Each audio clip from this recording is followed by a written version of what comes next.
"We don't need you," my daughter told me once, years ago. Back then, I assumed it was something people said in anger, sharp words thrown too fast to mean anything real. But standing at the counter in Charleston International Airport, staring at the clerk holding my canceled ticket like it might stain her hands, I realized Melissa had meant it all along.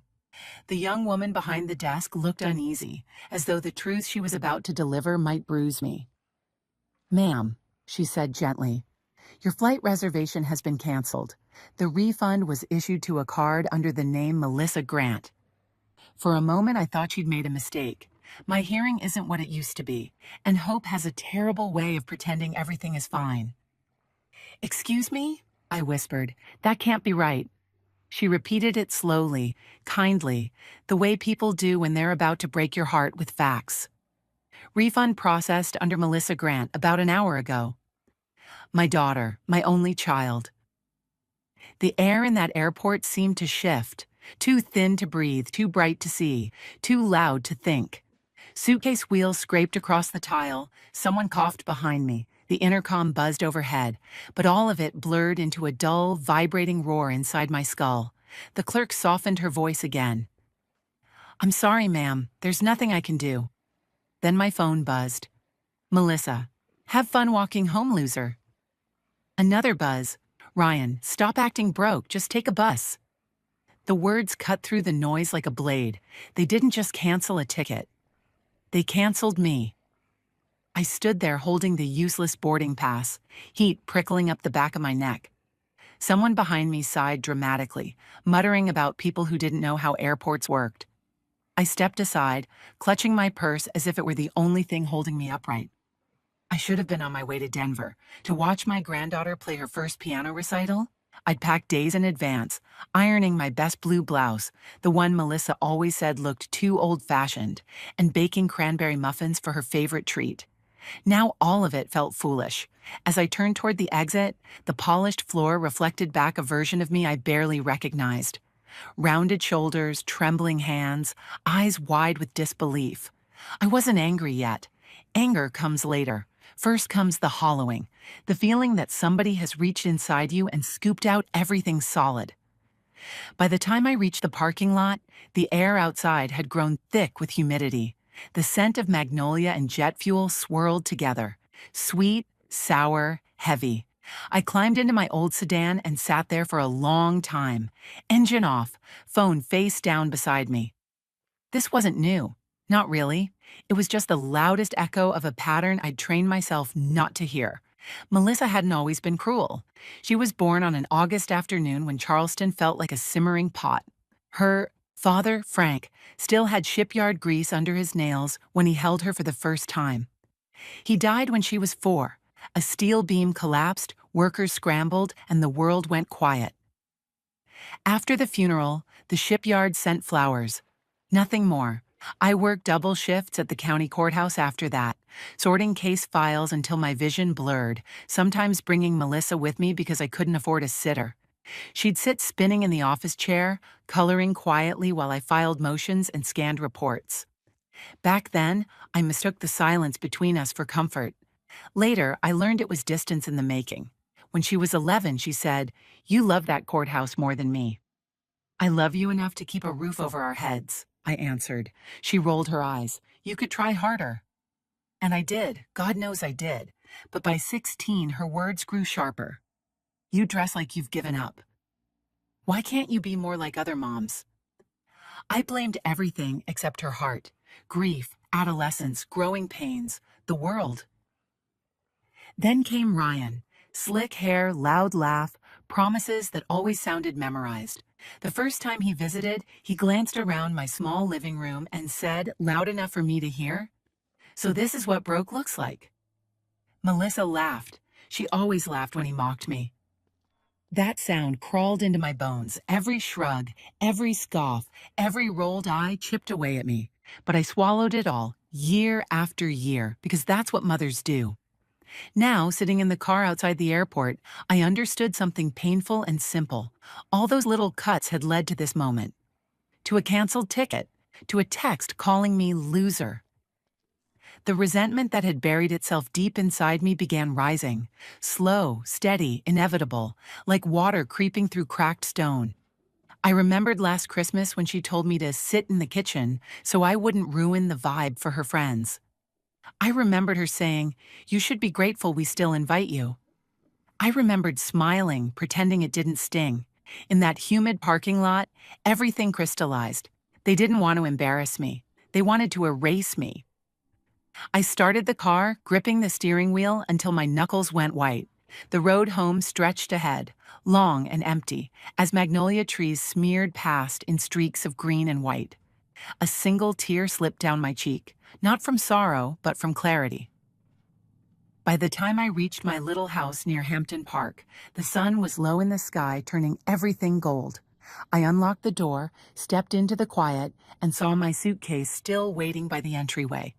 The tag dangling like a reminder of the woman I'd been that morning, a woman who still believed her daughter cared. I set my phone on the counter. The messages glowed like tiny wounds. My hand trembled once, then steadied. I deleted them all. Something inside me went quiet, not with defeat, but with resolve. The kind of silence that comes just before a storm breaks, when the air feels thick with something inevitable. For 72 years, I believed love was something you earned by sacrificing yourself.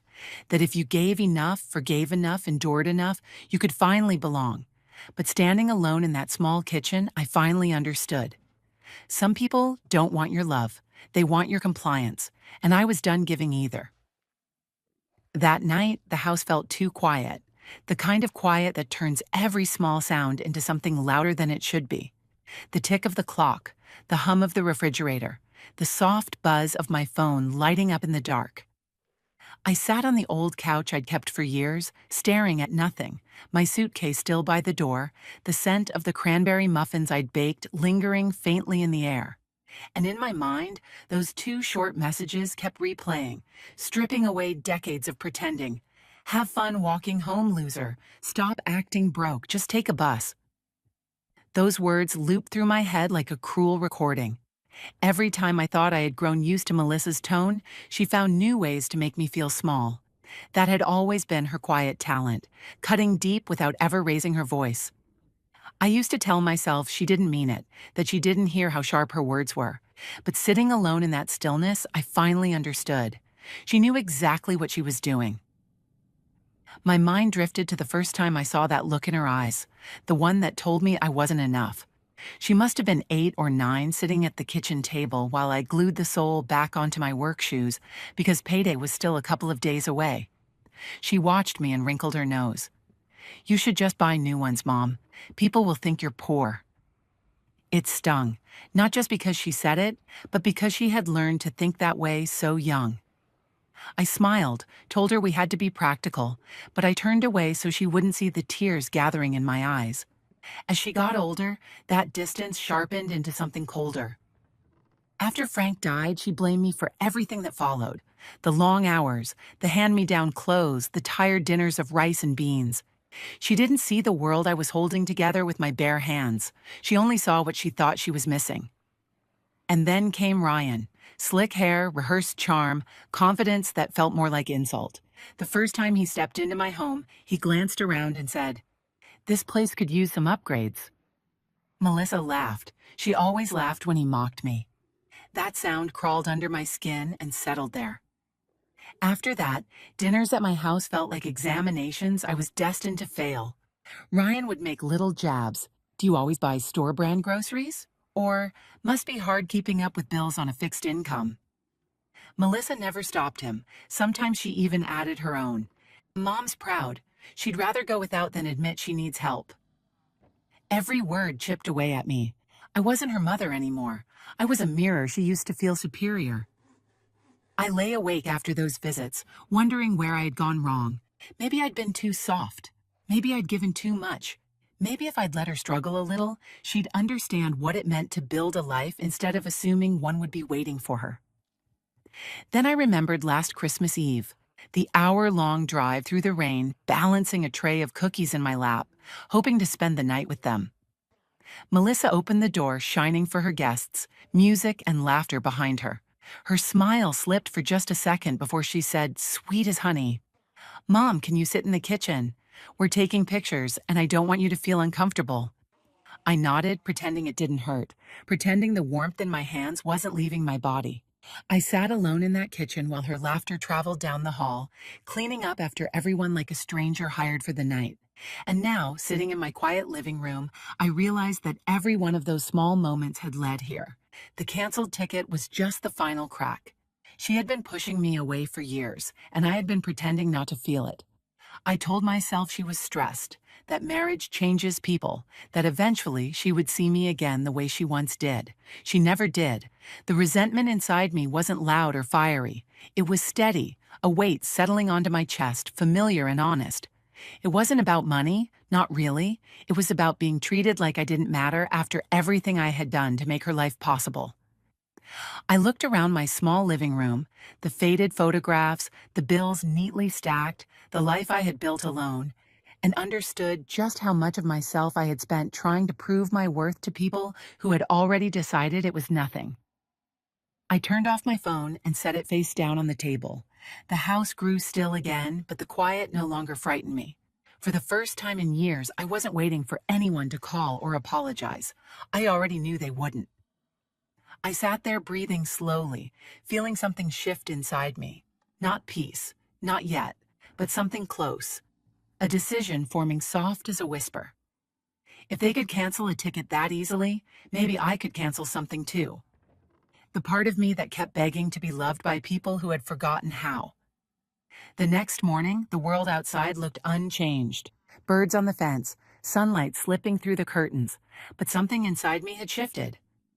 I moved through the kitchen like someone walking through an old memory.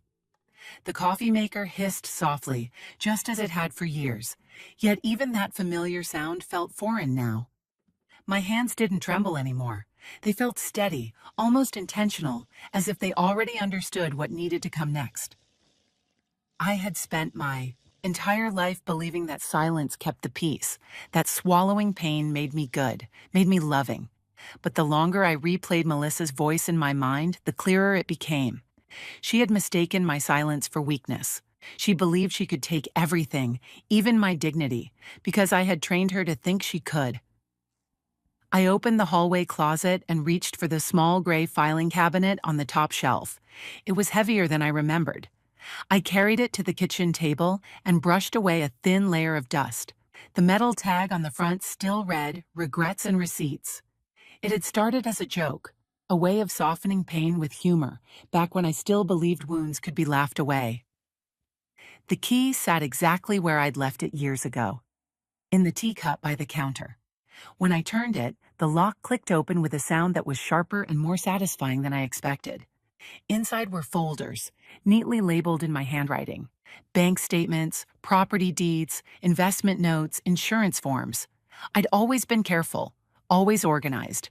Melissa and Ryan never cared enough to ask. They assumed I didn't have anything worth protecting. They were wrong. I sifted through the papers, my heartbeat steadying as I read, and then I found it. The proof that the house Ryan bragged about was still legally mine. The refinance paperwork he'd brought to me 5 years ago was there too. I remembered that night with painful clarity. He'd shown up with Melissa, all charm and urgency, waving documents in my face. "It's just a routine update," he'd said. "You don't even have to read it." And Melissa, smiling that tight smile she uses when she wants something, added, "You trust us, right, Mom?" I had trusted her. That was my mistake. Now the truth was printed in black ink. My home listed as collateral for their new life, their signatures, their intent, their betrayal. My hands shook, not with fear, but with something stronger. The anger I used to bury beneath politeness rose in me, slow but undeniable. Every line of that document was a small cruelty I had ignored. I could almost hear Ryan's voice again, smug and dismissive.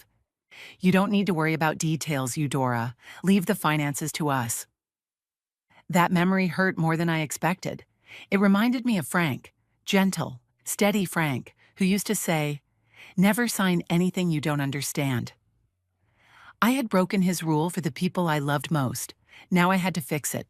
At the bottom of the drawer was something I hadn't touched in years, a small digital recorder. I didn't even remember putting it there. My fingers brushed the plastic, and some instinct made me press play. Static. Then Melissa's voice, sharp and unmistakable. If she doesn't give us the money, we'll make her life miserable. I froze. Then Ryan's laugh, low and cruel. Cancel the ticket. She'll cry, but she'll crawl back like she always does. Saho. Moment. The room tilted. I felt the air leave my lungs. Hearing their voices, hearing the plan spoken casually, almost playfully, made everything real in a way text messages never could. I could picture them laughing about it, sipping wine, plotting how to break me. I closed my eyes and gripped the edge of the table until my knuckles whitened. I wanted to scream, to throw the recorder, to call them and demand answers. But I didn't. I sat perfectly still. I could have shouted. I could have confronted them. But I chose silence, not from fear, but from clarity, from understanding that my granddaughter didn't deserve to hear what her parents were capable of. When I finally reached for the phone, I called the only person I trusted, Lydia Crane. We had worked together at the courthouse for more than 20 years, back when I still believed good people always won. She answered on the second ring. "You sound different," she said. I told her everything, the canceled ticket, the messages, the forged documents, the recording. She was silent for a long moment before saying, steady as stone, "Bring it all to me, and don't tell them you know." Driving to her townhouse in Mount Pleasant felt like crossing a line I could never go back from. The air smelled of salt and jasmine, familiar roads appearing foreign beneath the weight of what I carried. Lydia opened the door before I could knock twice. She studied me, her expression somewhere between concern and pride. "You look like someone who's finally tired," she said. "I am," I replied. We sat at her dining table, papers spread between us, the recorder resting like a witness. Lydia slipped on her glasses and began reading, occasionally letting out a low whistle. "You've got them right where you want them," she said. "They signed everything themselves. They can't touch you now." The relief I expected didn't arrive. Instead, I felt a deep, aching sadness, the kind that comes when you realize how long you've been forgiving the unforgivable. I stared at the recorder again, hearing their voices in my head. "They always laughed at me for keeping records," I murmured. Lydia poured us tea. "And look who needed them," she said. "You didn't lose, Judith. You just stopped playing their game." That night, I drove home under the low Carolina moon, the echo of the recording still pulsing in my mind. But I didn't feel broken. I didn't even feel angry. I felt awake. I had spent 72 years waiting for love that was never coming. Now, for the first time, I wasn't waiting anymore. I had something better, myself, my truth, and the quiet power of knowing that silence, when chosen, can be the sharpest answer of all. The first call came on a Wednesday morning. I was watering my small garden when my phone buzzed against the porch rail. Melissa. For a moment I considered ignoring it, but curiosity won. The second I said hello, her voice came through tight and sharp. "Mom, what did you do? The bank froze our accounts." I didn't answer at first. I let the soft hiss of the garden hose fill the silence between us. She spoke again, faster now, panic rising through every word. "They're saying the house title isn't in our name anymore. That's impossible. You signed it over to us." I finally responded, my voice calm and steady. "Did you read those papers, Melissa? Or did you just sign whatever Ryan told you to sign?" There was a pause, the kind of pause where you can hear someone's world shift. She knew. She understood exactly how much I knew. When she spoke again, her tone had cooled, but the edge was still there. "You can't just take it back. That's our home. Ryan worked hard for it." I almost laughed. Ryan hadn't worked a steady job in years. He lived off charm, credit, and the patience of people too polite to tell him no. When I didn't respond, she reached for the line she always used to regain control. "You're being dramatic, Mom. You're overreacting." That familiar sting rose in my chest. Every dismissal, every condescending smile, every time she made her mistakes feel like mine. All of it came rushing back. That night, Ryan called. His voice was tight with anger. "You think you're clever? You've ruined everything. We have bills due, and the mortgage company's threatening foreclosure. You'll regret this. I let the silence hang for several seconds before answering. No, Ryan, I think I finally learned what regret really means. Then I hung up. My hands were steady, my heart was racing. But the woman who would have apologized, begged, cried, she was gone. Over the next few days, I watched their carefully curated life unravel from a distance. Lydia kept me updated, her voice calm and certain. They called the bank again, she said, but the trust is airtight. They can't touch a thing. I thanked her, trying to sound neutral, but inside me, a quiet mixture of sadness and justice settled. I didn't take pleasure in their hardship, but I couldn't deny the satisfaction of truth finally standing on its own feet. 2 days later, Melissa showed up at my door, hair disheveled, eyes swollen. She didn't wait for me to open fully before blurting out, "You have to help us. They're saying we might lose the house. Ryan's car got taken this morning. We can't even pay the credit cards." Her voice shook, but beneath the fear, her pride still pulsed. That same pride that kept her from saying the only thing that mattered. "I'm sorry." I stood in the doorway, arms crossed, the warm evening air thick around us. "I warned you not to take what wasn't yours," I said quietly. She stepped closer. "We're family. Family doesn't turn their back like this." That word, family, hit me like a slap. She had used it for years, not as love but as leverage. Family mattered only when it benefited her. I looked at her then, really looked. Not the woman she claimed to be, but the woman she had chosen to become. "Family doesn't steal from each other," I said. "Family doesn't lie. And they definitely don't laugh while hurting the person who raised them." Her eyes filled with tears, but her voice sharpened again. "You're ruining our lives. Do you even care what happens to us?" For a moment I thought of Frank, thought of what he would say. I could almost hear him. "You can't save people who don't want to change." "I care," I said softly, "but not enough to keep paying for your mistakes." She opened her mouth to argue, but nothing came out. Something flickered in her eyes. Not apology, not understanding, but recognition. She finally saw that I meant every word. I stepped back and closed the door. Slowly, steadily. My heart pounded, but I felt strangely grounded. Through the glass, I saw her stand there, stunned, before turning and walking away. That night, in the same living room where I had once cried over her sharp words, I felt something I hadn't felt in years. Peace. Real peace. The kind you earn. They had called me weak, dramatic, poor, old-fashioned, but I was still here, still standing, still myself. I didn't revel in their downfall, but I did feel something that tasted like freedom. I had taken back my name, my home, and the dignity they thought they could strip from me. As I turned off the lights and got ready for bed, I whispered, "They taught me love meant giving everything, but now they'll learn what happens when the giving stops." And for the first time in years, I slept through the night, without waking to the weight of someone else's needs pressing on my chest. The days that followed were quiet, almost unnervingly so. No phone calls, no knocks on the door, no frantic demands for help. Just the slow, steady rhythm of my own life returning to me. For the first time in years, I didn't wake up bracing for someone else's crisis. I made my coffee, read the newspaper, watered the garden, and let the silence feel like comfort instead of punishment.